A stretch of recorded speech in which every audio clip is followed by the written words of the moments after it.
Olá, seja bem-vindo a mais um estudo da lição da Escola Sabatina em 10 minutos.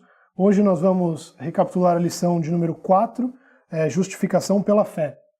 Guilherme, a lição da Escola Sabatina desta semana, ela constrói uma ponte com a lição da semana passada, a lição de número 3, onde era tratada essa discordância entre Pedro e Paulo pela forma com que Pedro classificava os cristãos gentios e cristãos judeus.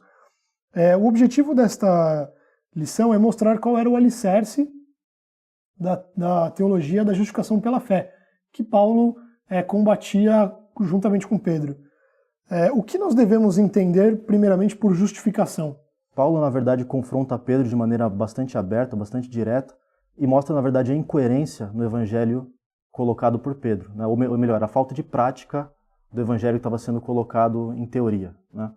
E a tal da justificação, esse conceito que a gente fala, está relacionado então num contexto de tribunal, em que a pessoa, na verdade, é classificada como inocente. A pessoa é considerada inocente pelo juiz, pelo julgador, enfim.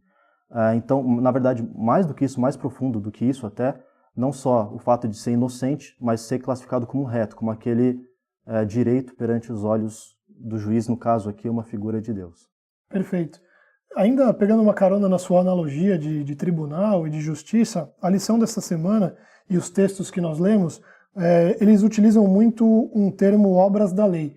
Esse termo a gente não encontra no Antigo Testamento, e com exceção daquilo que Paulo escreveu, nós também não encontramos no Novo Testamento. Mas diante do contexto daquela época, em que consistiam estas obras da lei? Bom, a palavra lei, quando a gente vê num contexto bíblico, ela pode significar várias coisas. A gente pode estar falando sobre os primeiros livros de Moisés, a gente pode estar falando sobre a vontade de Deus para o povo, a gente pode estar falando sobre várias perspectivas, mas o caso colocado aqui está relacionado à prática dos mandamentos, dos diversos mandamentos dentro da cultura judaica, né? Então eles acreditavam, na verdade, que o pleno exercício, a plena observância de toda a lei era necessária, ela era fundamental para a salvação, para se obter a salvação. E Paulo, na verdade, contradiz um pouco dessa proposta. Ele fala que, na verdade, pela própria lei, pela observância da lei, a gente nunca conseguiria ser salvo. Seria impossível, né? Sim. Ingressar nesse julgamento com os nossos méritos, né? Isso.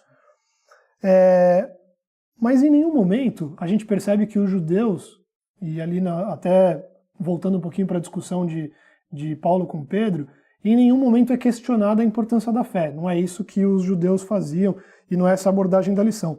Eles defendiam que a fé tinha sua importância, era por intermédio da fé que eles recebiam os dons do Espírito Santo e realizavam maravilhas.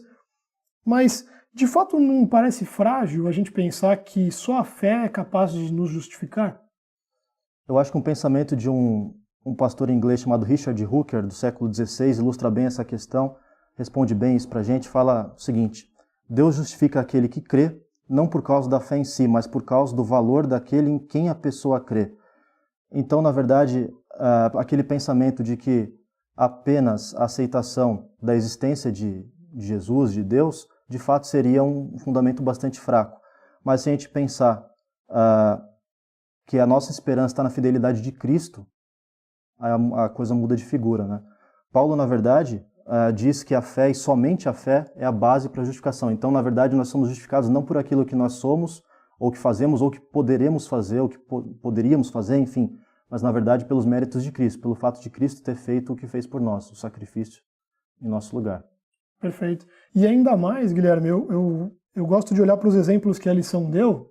Claro que os méritos de Cristo e o exemplo que o Cristo nos deu deve ser o nosso maior alvo, mas é interessante quando você pega exemplos como o de Abraão, por exemplo, onde Deus o coloca numa condição de contemplar as estrelas, ainda brinca, entre aspas, com ele, se ele conseguiria contar todas aquelas estrelas, e que aquela seria a descendência dele se ele em Deus confiasse. E a gente vê que, de fato, quando confiamos em Deus, ele realiza maravilhas em nossa vida, da mesma forma como ele realizou na vida de Abraão. Sim, e essa que é a fé, né? A fé colocada aqui no contexto bíblico, na verdade, não é o consentimento apenas, mas na verdade é uma resposta a toda iniciativa divina, né? Deus em busca do homem e a aceitação disso, isso é a fé. Perfeito. Né? E Paulo, assim como Lutero, eles sofreram uma série de acusações com relação a essa teologia da justificação pela fé. As pessoas acreditavam que essa teologia da justificação pela fé seria um combustível para que as pessoas pecassem mais. Uma vez em que a fé em Cristo me bastasse, eu deixaria de olhar para a lei e, em consequência disso, cometeria uma série de pecados.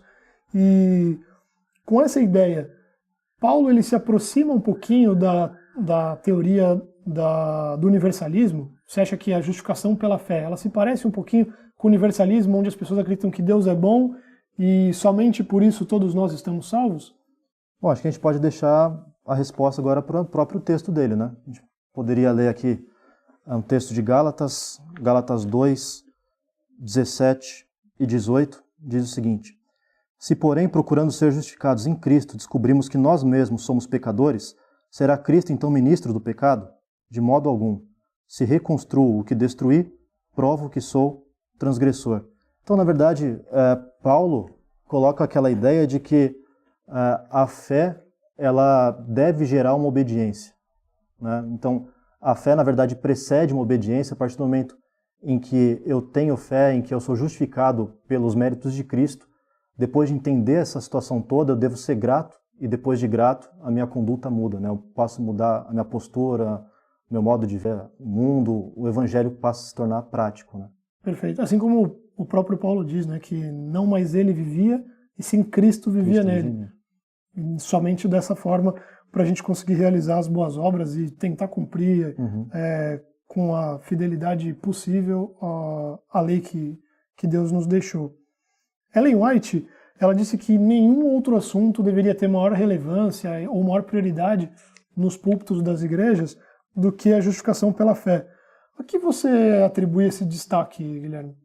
Acho interessante a lição terminar da seguinte maneira, né, falando sobre Ellen White, que Ellen White entende a respeito do assunto, porque imagino que ela tenha sido alvo de muitas críticas em relação a isso, né, como sendo uma pessoa que valorizava muito a lei, a obediência à lei, enfim. E tem algumas frases, né, a lição termina dessa maneira, coloca algumas frases de alguns livros dela que contradizem de maneira muito clara a situação.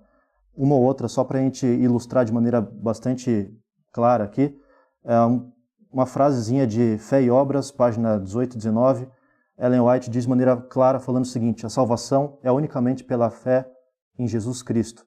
Assim como no livro Mensagens Escolhidas, ela também fala: a lei requer justiça, e o pecador deve à lei, mas ele é incapaz de a apresentar. A única maneira que se pode alcançar a justiça é pela fé. Pela fé, ele pode apresentar a Deus os méritos de Cristo, como a gente falou anteriormente. E o Senhor lança a obediência do seu Filho a crédito do pecador. Então, nada do que eu poderia fazer, enfim, vai fazer com que eu seja classificado como justo. A justiça de Cristo é aceita em lugar do fracasso do homem, e Deus recebe, perdoa, justifica a pessoa arrependida e crente, trata-a como se fosse justa e a ama como seu filho. Perfeito. Que esta fé genuína possa ser o objeto da nossa oração constante, diária, e nós os convidamos para que continue acompanhando os nossos vídeos, inscreva-se no canal. O estudo do nosso próximo vídeo se dará pela lição de número 5, intitulada Fé e Antigo Testamento. Até a próxima!